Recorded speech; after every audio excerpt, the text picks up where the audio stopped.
So this data-driven, fact-based paper analyzing the performance of Kauffman's venture portfolio was published in May of last year and has caused a bit of a stir in the industry. But while a cursory reading of the material might leave the reader with the impression that Ms. Mulcahy has it in for venture funds, the reality of the situation is actually quite the opposite. She does not propose that the venture asset class disappear completely, but she offers suggestions as to how fund managers might rethink their fund's operations in order to make them more attractive investment vehicles.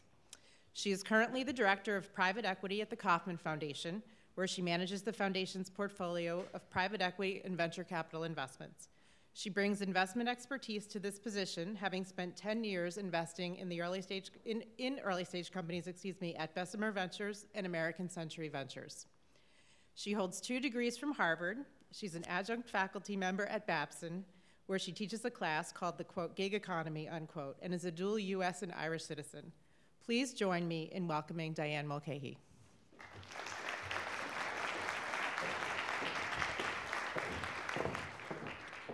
Thank you. Is this on? Can everybody hear me and see me? Okay. I just prefer to walk around if that's okay. Here's the clicker, and I believe it's controlled sort of over here. Okay, and then I'll try to move the slides when the time comes.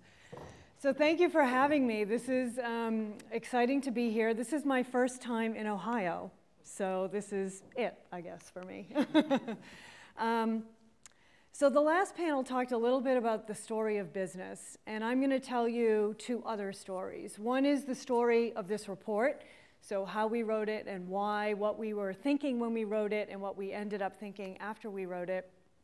And the second is a little bit of a story about venture capital and the narrative of venture capital, which is quite attractive and very compelling. It's filled with startups that change our lives and change our world. It's filled with big entrepreneurial personalities and, glamorous and wealthy venture capitalists. So the story, the narrative around venture capital is really an attractive one. And I want to get behind that a little bit and talk about what I think are some of the myths of the venture capital industry.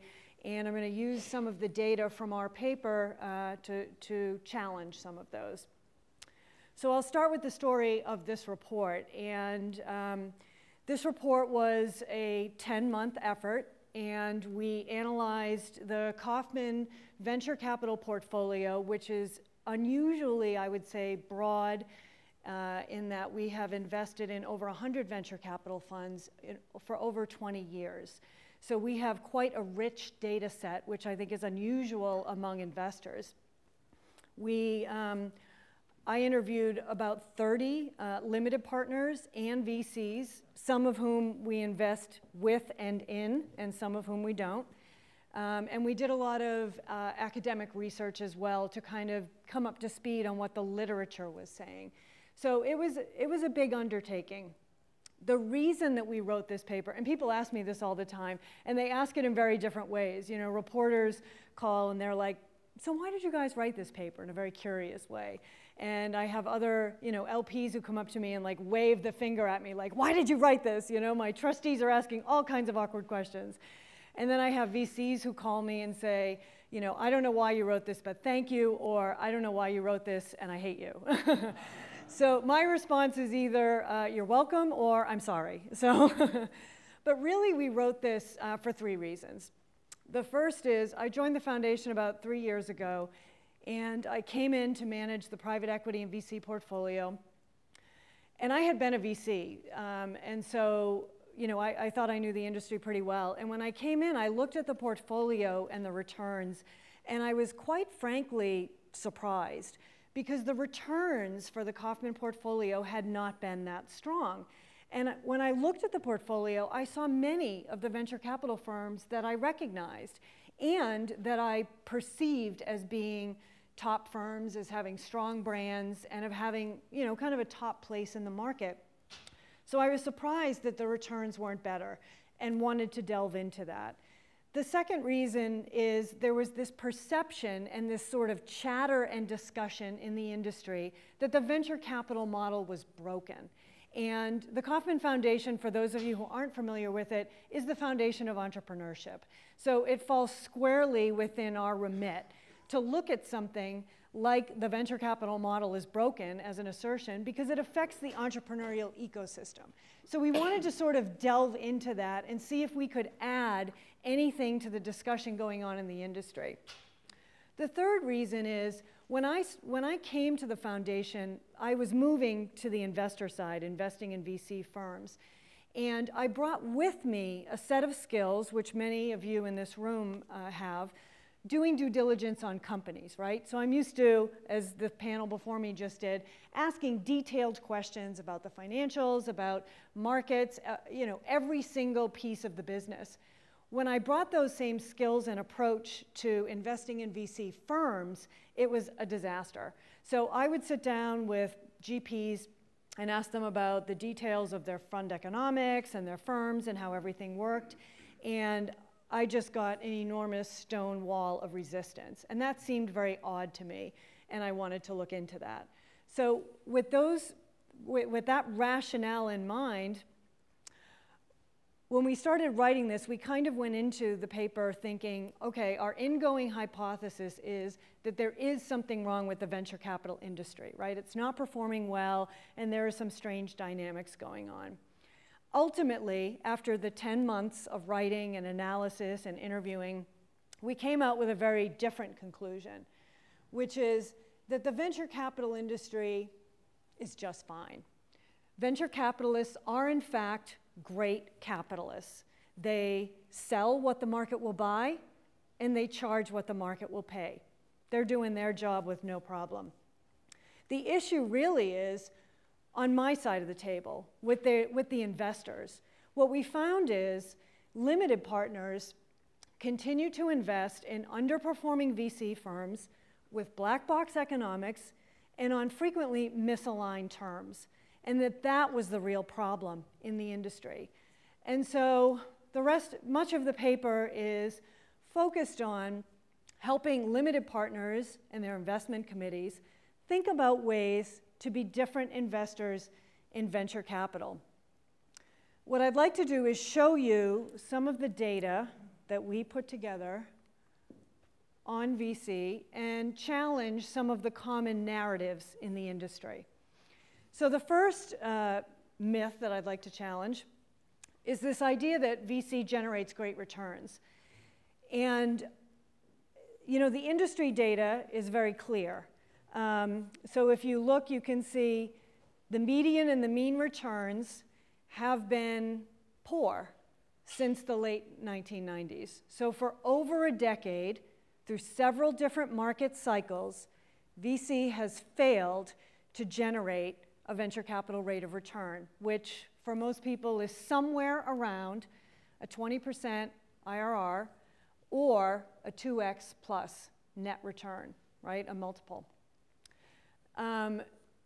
And it's been very persistent. I mean, I've had investors come up to me and say, this is cyclical. And I'm like, I don't see any cycles here. I mean, it's a flat line, right? It's dead, it's dead. There's nothing there. So I would challenge that. But the overall performance in the industry has been poor. This is our portfolio of 100 funds. And what you can see, and this is common in the industry, is that the returns are actually not anything like a bell curve. I think there is this sense that there's like this VC rate of return that represents an average or median return in the industry, and it's just not true. The reality of the industry is there are a few top funds that generate fabulous returns. They carry the industry in terms of returns, and there really are very few of them. So this is our portfolio over time, and you can see on the left-hand side, there are a few funds that generated great returns, and that's what's carried our portfolio. The other takeaway from our analysis is that all of our great returns were generated in funds that were pre-1995. So that's somewhat to be expected in the sense that the internet, the technology boom in the late 90s certainly was a rising tide that carried all boats, but it was even before that. So we have funds that go back into the 80s. And if you can see on this chart, the blue bars are pre-1995. So you can see that all except for one fund that generated a greater than 2 PME were pre-1995. So our best returns were 15 years ago. They were 15 years ago. Most of the returns are on the left side, which is there's a vertical line, and to the left of that, it means that the funds did not outperform a fully liquid public benchmark, the Russell 2000. So the firms to the left of that line did not outperform the public markets.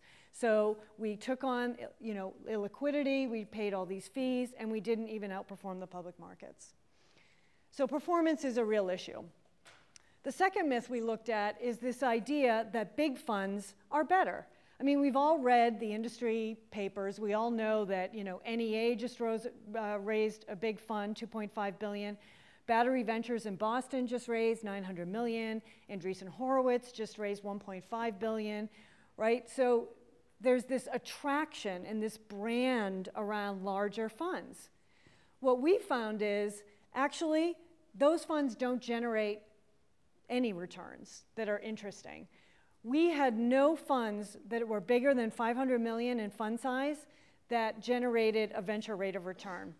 And you can see that once you hit $1 billion, the returns fell dramatically.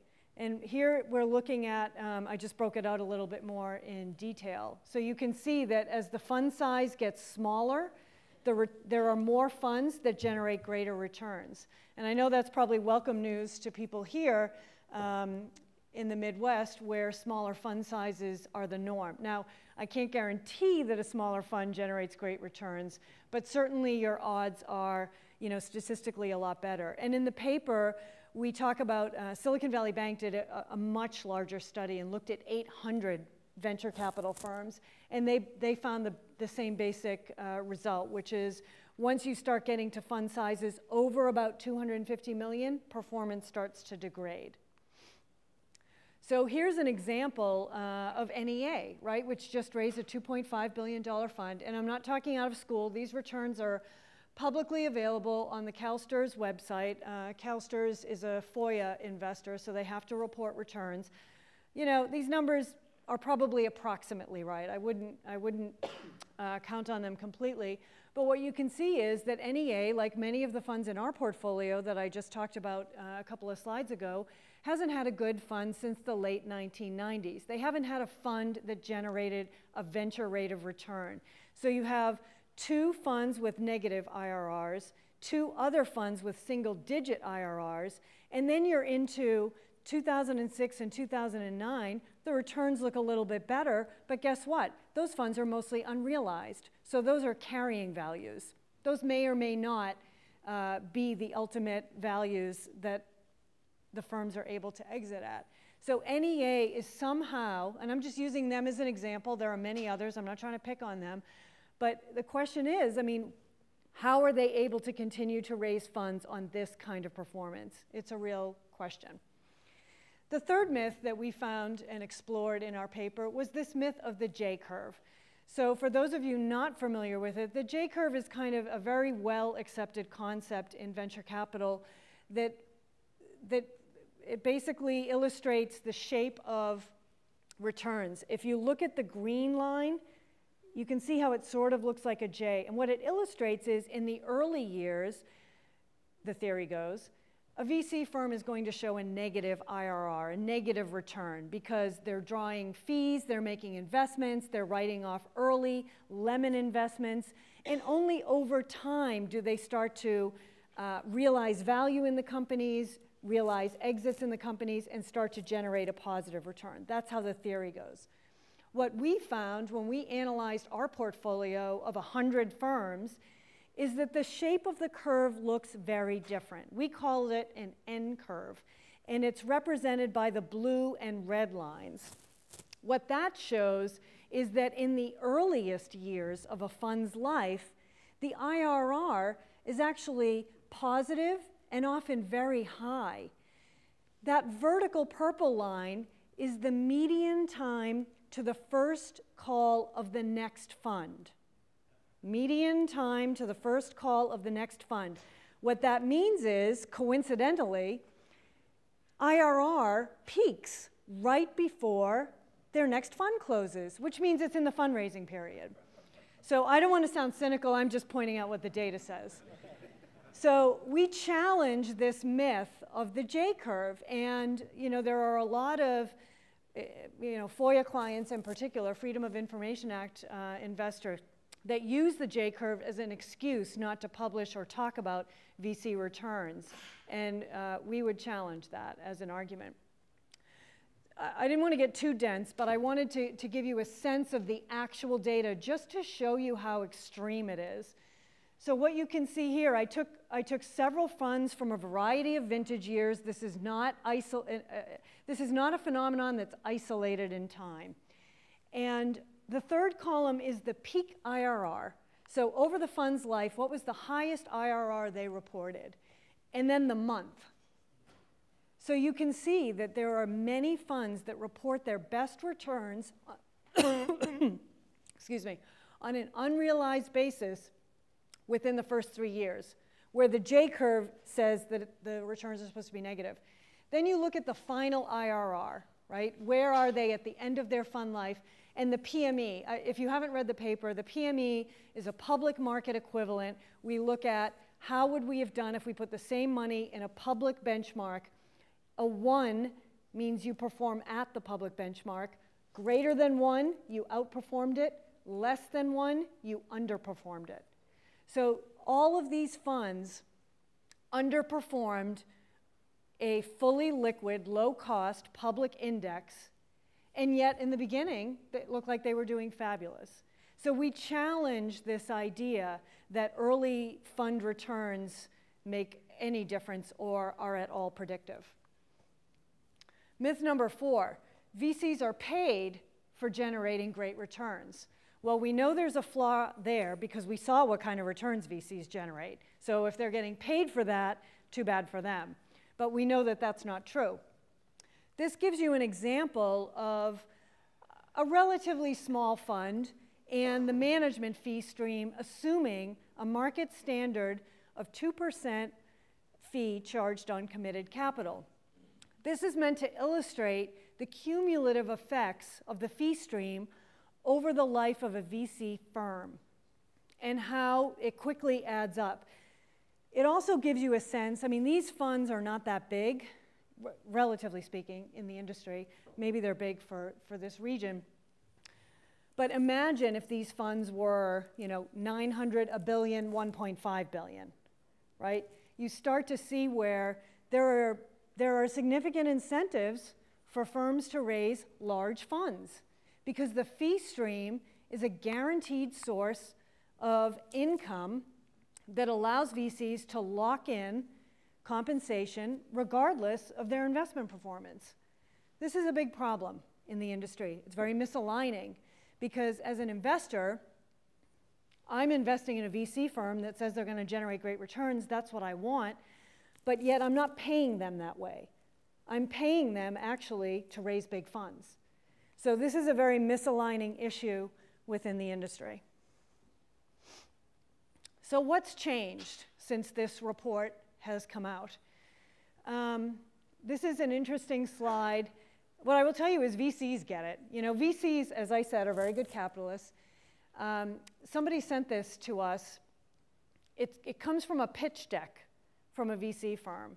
And in the industry, they're now calling this the Kauffman slide, where VCs are now in their pitch decks putting out a list of our criteria. These aren't exactly right. And then, kind of saying, here's how we address those criteria. And those aren't exactly right either. But you get the idea of what's happening now in the industry. There's been enough discussion of some of these topics that it's feeding into the fundraising process.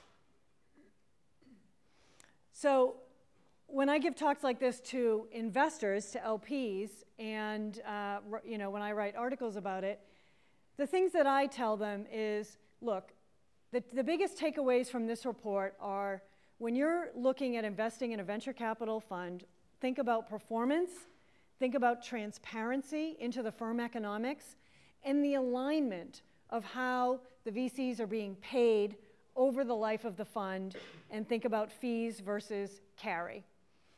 And I suggest that what LPs can do better to be better investors in venture capital is more data analysis. A lot of the analysis that we did in this report in our own portfolio, a lot of it is not very complicated.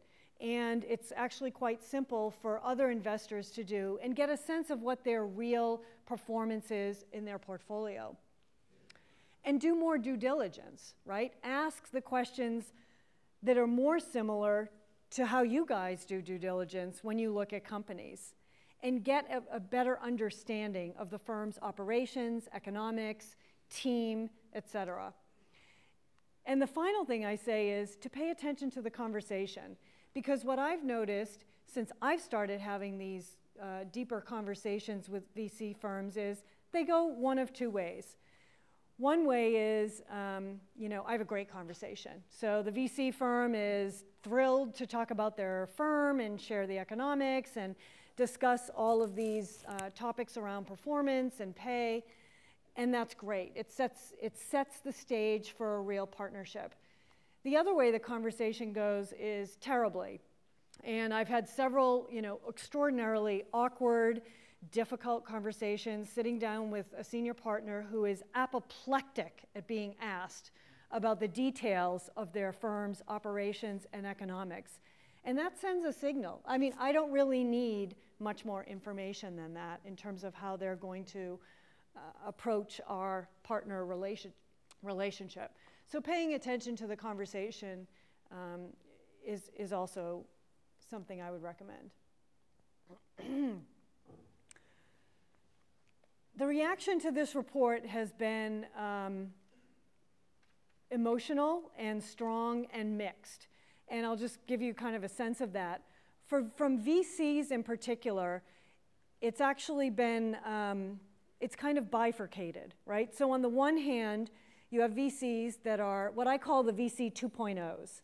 And they are raising small funds, they are interested in great returns, and they're not living off the fees. I mean, these guys are entrepreneurs, they're interested in investing and generating great returns and making money from their investments. They're thrilled about this. On the other end are the veterans of the VC industry, right? The guys who've been around for 25 years and started, you know, firms back in the day. And I've had some of those guys call me up out of the blue and say, thank you for saying this. You know, the emperor has no clothes. The VC industry didn't always used to be like this. And it really needs to get back to when it was a cottage industry and there were small funds and returns are what mattered. And then there's the middle group. So I guess that's not really bifurcated. It's more of like, think of it as a bell curve. So there's the two tails, and then in the middle, this big hump in the middle is what I call the fee suckers. And those are the larger VC firms that have really benefited from the past decade. Even though returns have been terrible and performance has been awful, they have enjoyed, you know, a fabulous lifestyle working with interesting entrepreneurs and companies with great compensation, and their life is great. So they don't like this paper. They don't like it at all. So that's how the reaction on the VC side has broken out.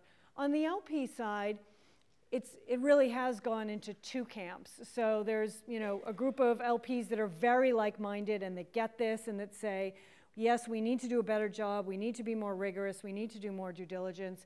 And then there's the finger waggers who say, I don't know why you wrote this, my life is hell now. I have to do all this data analysis and answer all these awkward questions, and I wish this had never happened to me.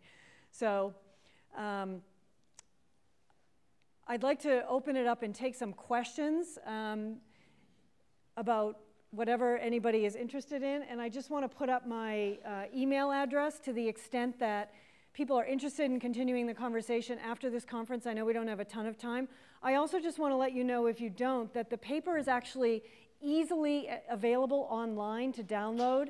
If you do a search on Kauffman, We Have Met the Enemy, you can read it online, download it. It's very simple to access. Yeah? So my first question. Or, sorry, Lynn, did you want to, I know you had some questions you wanted to ask. I had prepared questions to the extent that nobody was going to come up I told Lynn, I said, usually there's a lot of discussion after, especially in a VC audience. So my question is, for an entrepreneur looking to raise money from a venture capitalist, what's the takeaway from this? Or is there one? You know, I'm actually writing an article about that that's similarly structured for entrepreneurs around these myths. Oh, sorry. So he was saying, from an entrepreneur, what are the takeaways? And it's a bit of a stretch to take some of these conclusions and bring them all the way to the entrepreneur, right?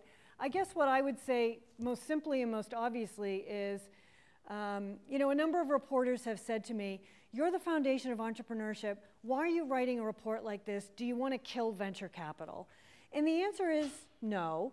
But what I would say is less venture capital doesn't mean less startup capital, right? We've seen in the past half a decade, there's been an enormous emergence of angel money, crowdfunding, that allow, you know, accelerators, incubators, all different ways for entrepreneurs to build their businesses, to finance their growth. The cost of building and growing, particularly a high technology company, has come down precipitously over the past decade. So I guess one of the takeaways for entrepreneurs is, you know, VC isn't the only game in town. There's a lot of other options that are very much worth considering. And I guess the other thing that I would say is, you know, bigger is definitely not better. I know that entrepreneurs really, you know, I understand it. They're attracted to the name, to the firms with the buzz. Those aren't always, you know, the best firms in terms of their ability to generate great returns and to work with companies that are wildly successful. So. Oh my God. Yeah. Were your 95, post-95 results related in any way to technology, regulatory, or administration? Actually, you know, it's difficult to assess cause and effect definitively, but what I will say is after 1995, if you look at the amount of money that poured into venture capital from investors, it was the time period when venture capital became institutionalized, right? So there was an enormous, I mean, the venture capital industry like quadrupled in size. I mean, there were so many more funds. And I think what's happened, and one of the reasons that one could argue that the returns have been persistently poor, is that that money hasn't flown out. The venture capital industry has remained too large for too long. But it seems like post-95 we had a lot more IT or internet-related deals than medical or manufacturing deals. Mm-hmm. So, but I don't know, you didn't see a correlation. Well, and I don't know, I didn't look at how that, you know, the industry breakout changed over time. Yep, yep, yep. So the sample set that you used was funds the Kauffman Foundation invested. How representative of that is the VC industry, or did the Kauffman Foundation just select the wrong funds?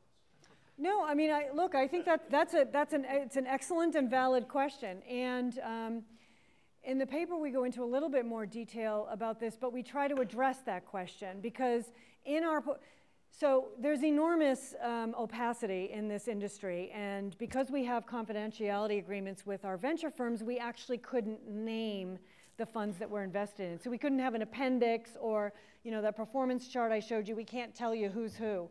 But what I can tell you is we have a number of sort of top-tier brand name VC firms. We are the foundation of entrepreneurship. We are a foundation which is considered one of the best, you know, kinds of investors to have. So VCs, I think, seek out foundations and endowments above other types of investors.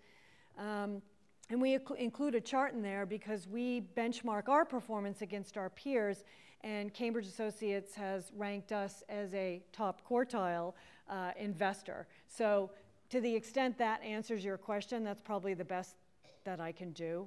But you can think that we're stupid, that's okay. But I think the industry data is actually very consistent with what we found in our portfolio. So what we didn't find was, oh my God, our portfolio, you know, the returns were terrible and the industry went the other way, right? Yep. Are there any initiatives afoot for VCs to electively supply this data and in sort of consolidated format so it can be monitored over time and investors can view this type of information? I mean, I think that's really, you know, investor by investor and case by case. So I know that we've invested in funds, you know, since this report where I have asked for and received kind of detailed due diligence information, and other investors haven't. And I'm in several situations now with funds that are, you know, on year like 14, and, you know, they're looking for more fees, and I'm trying to understand where the fees that we've paid have gone and what the budget is for new fees. And not only can I not get that information, the GPs won't provide it, but I can't even get other LPs to support my request. Like, they say to me, that request is inappropriate, I don't think we should be asking for that information.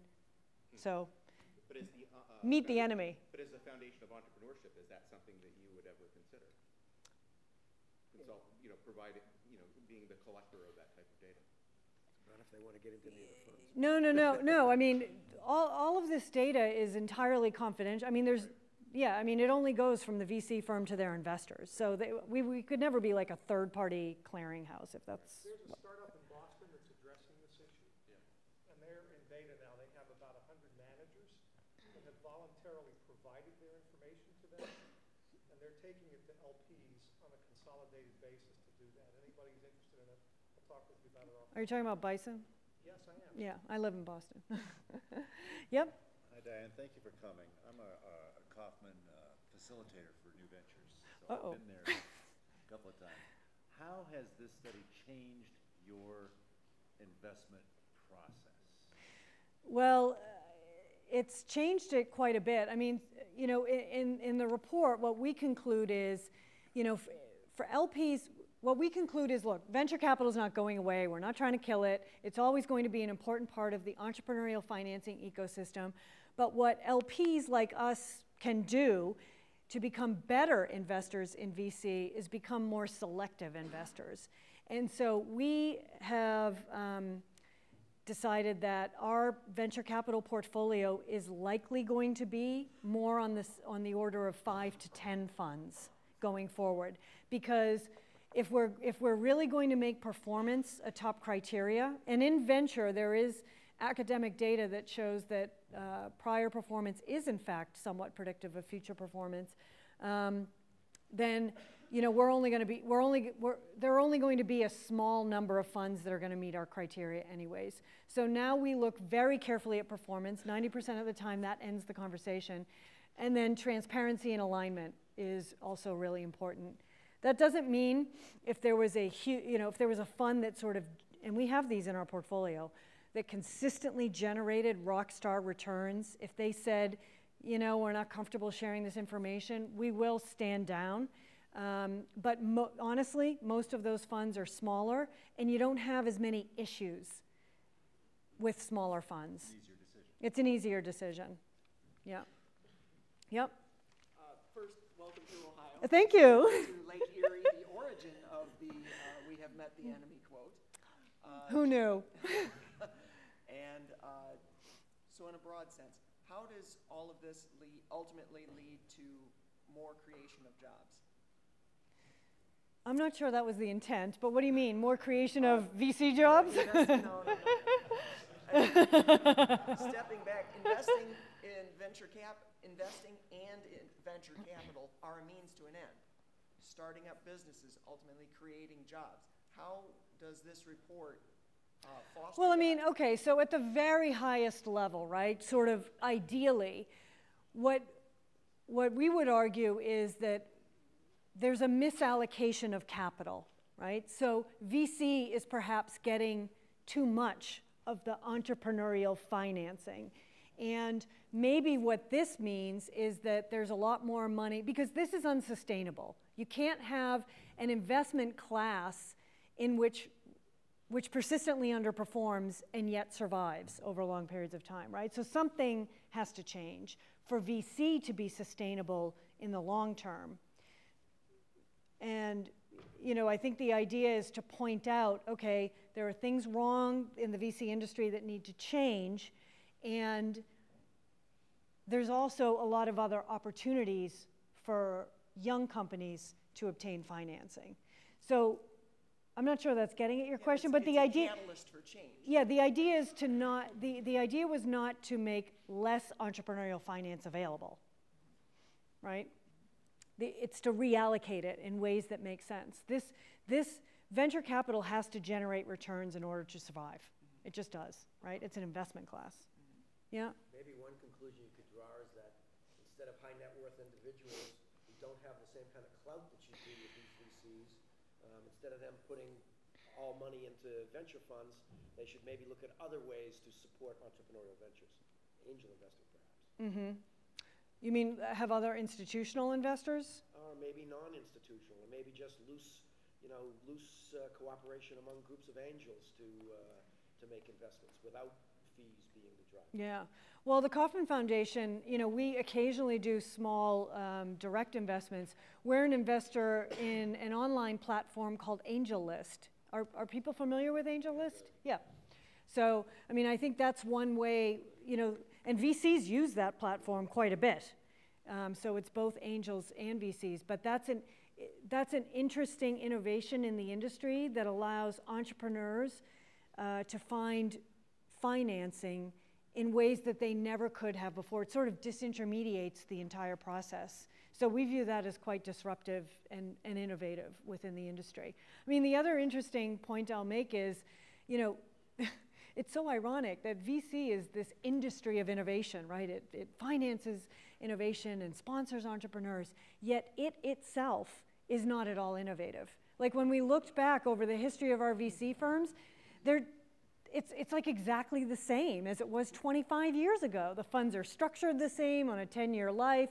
They've got the same fee structures. Like everything about how the VC industry works is largely the same. It's such an irony. All the innovation has come from outside the industry. Crowdfunding platforms, AngelList, things like that. Yep.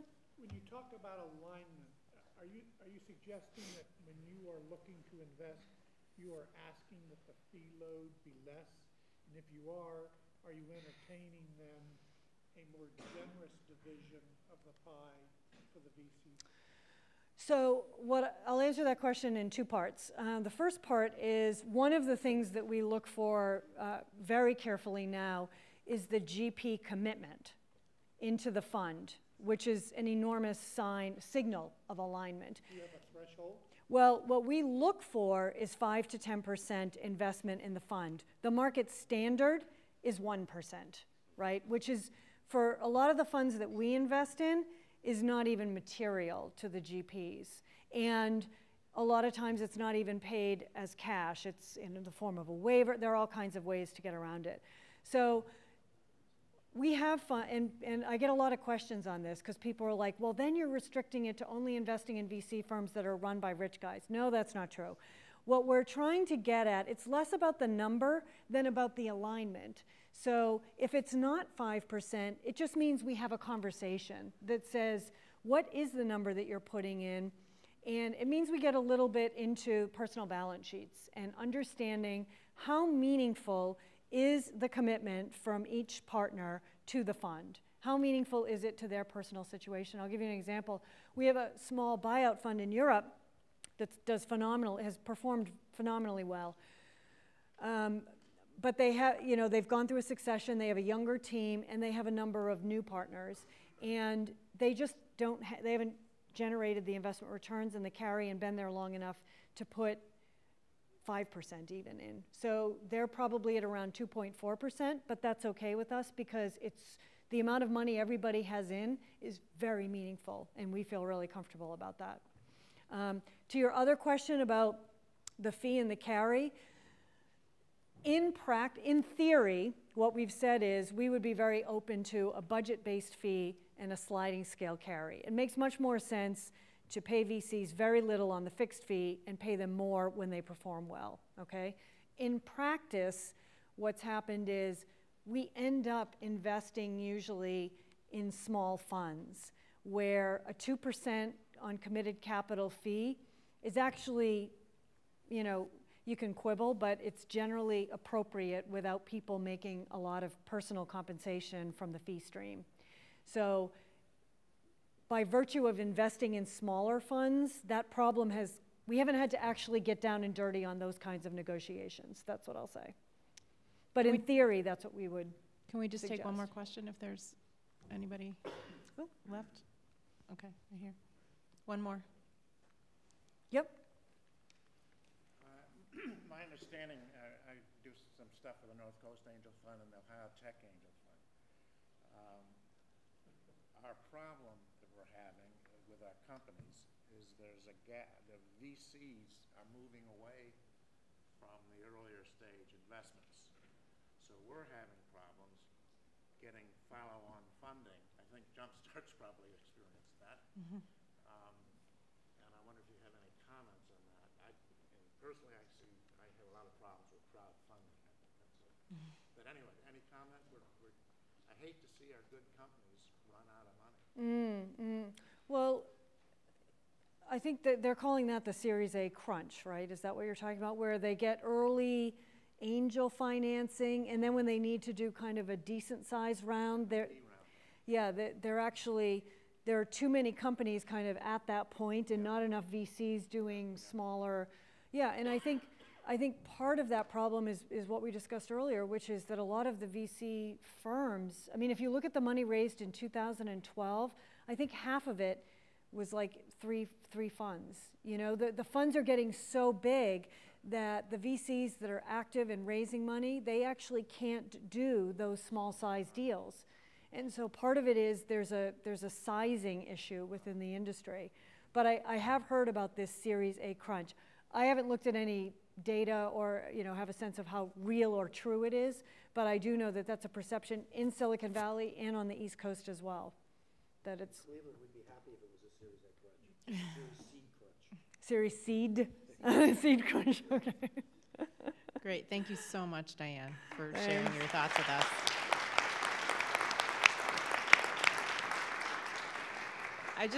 Before we break for lunch, I just want to introduce Charlie Stack.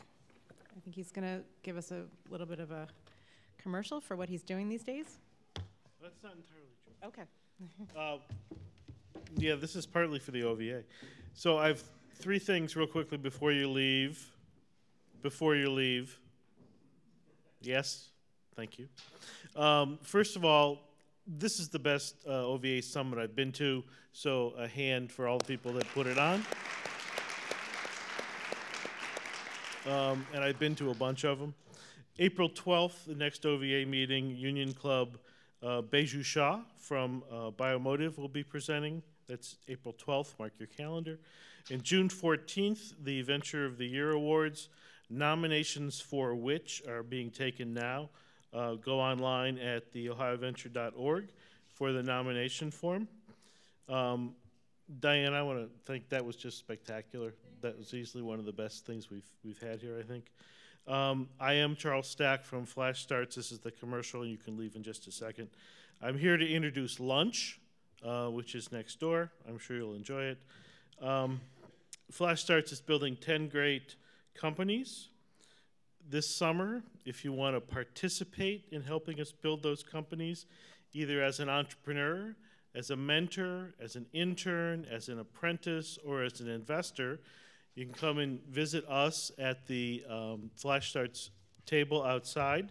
And as I mentioned earlier today, I've got a whole bunch of these copies on Startup Communities by Brad Feld that if you come and say hello to me at the booth, I'd be happy to give you so you can help support Northeast Ohio and our startup culture here.